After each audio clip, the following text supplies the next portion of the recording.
Hello po, shout out sa aming mga viewers dyan. Kumusta po kayong lahat? Sana po ay maganda rin ang inyong mga sili dyan. Ngayon mga boss, nandito ako ulit sa silihan. Itong Piatobo F1. At ngayon nag-harvest dito ng pangatlong harvest na. Ang edad dito, 90 days after transplanting. So ito na yung pang tatlong harvest.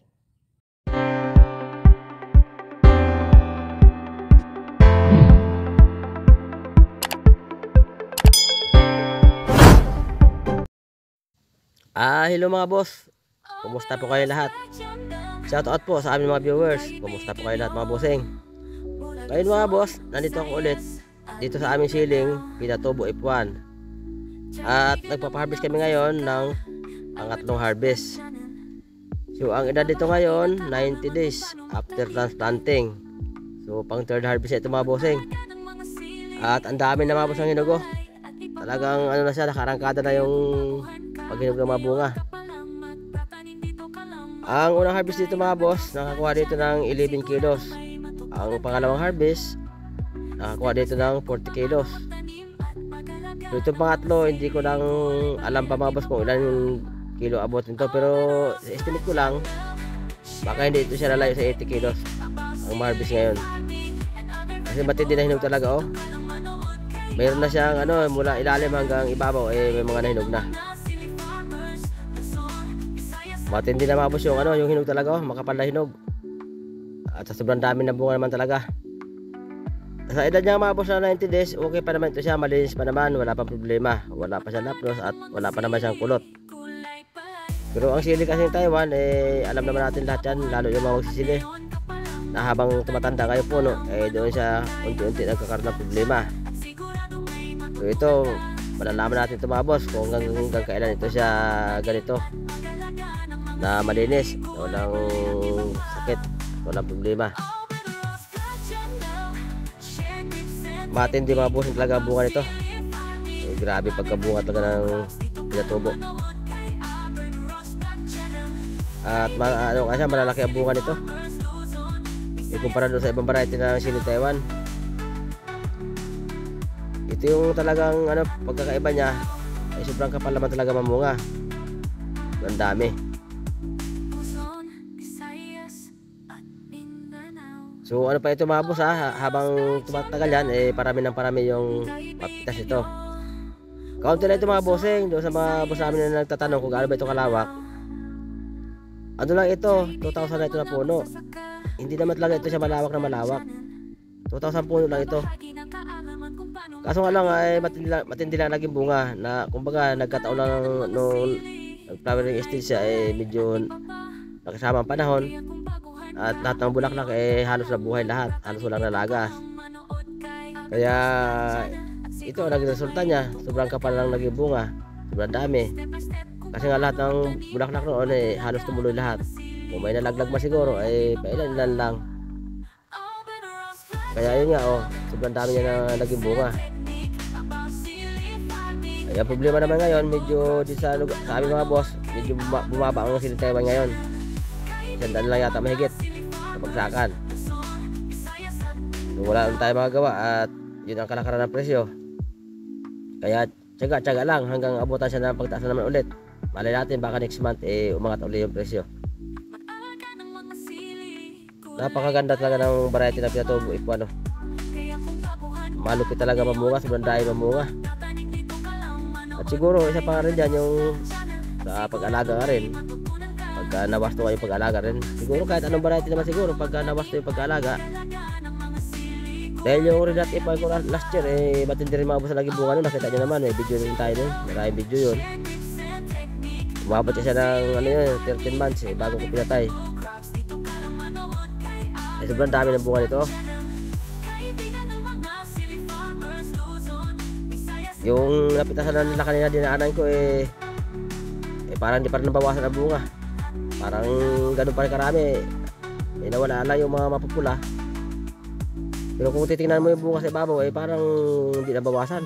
Ang dami pa rin. So ito mga bossing ang update ng aming Piatobo F1 na siling Taiwan. 90 days after transplanting, so third harvest na ngayon. At malalaman pa ito bukas mga boss kung ang presyo iba ka magbago, baka sakaling magbago. At dalawang bagay na yan, kung hindi bumaba pa baka tumaas. Kasi ganyan yung bagsakan sa amin dito, bawat araw ay nagbabago presyo ng sili. Hindi naman ngunit mahal ngayon, bukas ganun pa rin. Hindi po ganun dito sa amin. Depende sa dating sa bagsakan kung gaano karami. Pag dagsa talaga, di mababa. Pag medyo madalang ang nagdadala, yun medyo mataas. Kaya kung matapatan mo na kaunti ang nagdala, mataas, di tsamba ka. So ganyan lang dito mga boss sa amin sa bagsakan.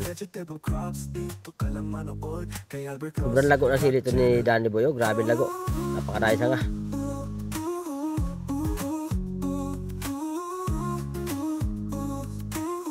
At matangkad na mga boss ito, matangkad ito siya. Ano na ito siya yung trellis nga halos siguro, ewan ko lang kung itong isang buwan kung papantay na yung sili dyan sa trellis sa mga poste. Kasi halos 1 feet na lang yung mga poste nakalampas sobrang sili. So yun mga boss ito mga boss yung update ng Pinatubo F1 ng siling Taiwan.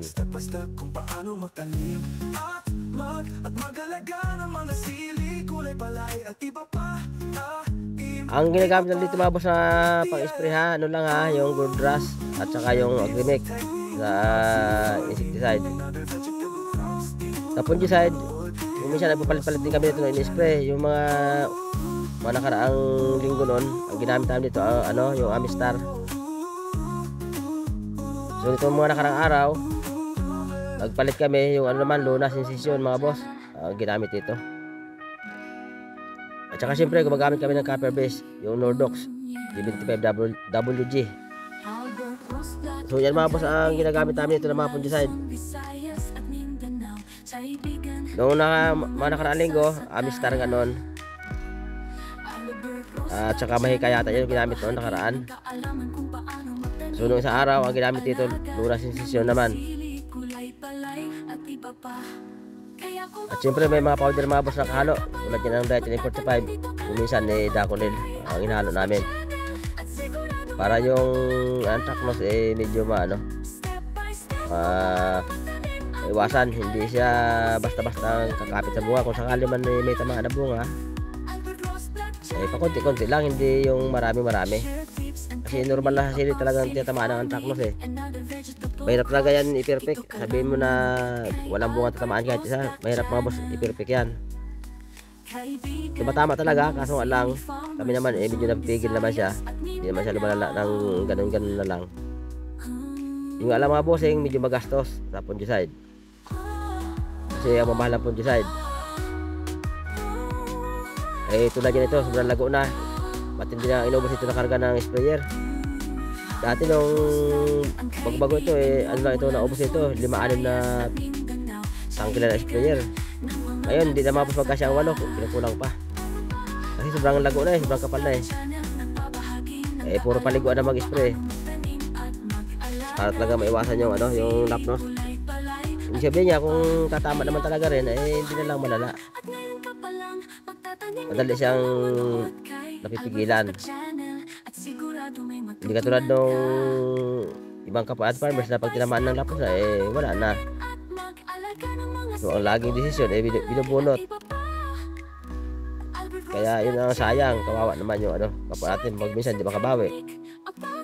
Lalo yung mga baguhan talaga na ngayon pa lang nagtatanim wala pa gaano karanasan at wala pang mga idea sa pag-alaga ng sili. Itong Taiwan kasi mga boss, mahirap ito siya agawin sa lapnos, hindi katulad nung panigang. Ang panigang kasi mahikli ang interval ng harbisan. Lang yun every 3 to 4 days lang yun harvest na. Kaya kung may anthracnose man siya, kaya mo siya agawin sa lapnos. Ito Taiwan kasi pag tinamaan talagang hindi mo siya mapakinabangan, hindi mo siya pwede agawin. Kasi dito sa lugar namin hindi naman uso rito yung Taiwan na hinaharvest ng berde. Talagang kailangan dito sa amin hinog, mapula lahat. Kung may tama siya na berde pa sigurado mabubulok, hindi mo siya maibenta. Kasi kung berde pa matagal pa bago mahinog. Yung lapnos naman palala yan. Kaya ako minsan nga, yun ang naging problema ng mga boss natin, mga kapwa farmers, silly farmers, lalo mga baguhan. So yan mga boss, siguro mga boss hanggang dito muna ako mga boss ha. Tabayan nyo lang mga boss yung iba pang mga update. Mga sili namin tanim dito. Para maibahagi naman namin sa inyo. Para may mga idea naman kayo makuha kahit paano.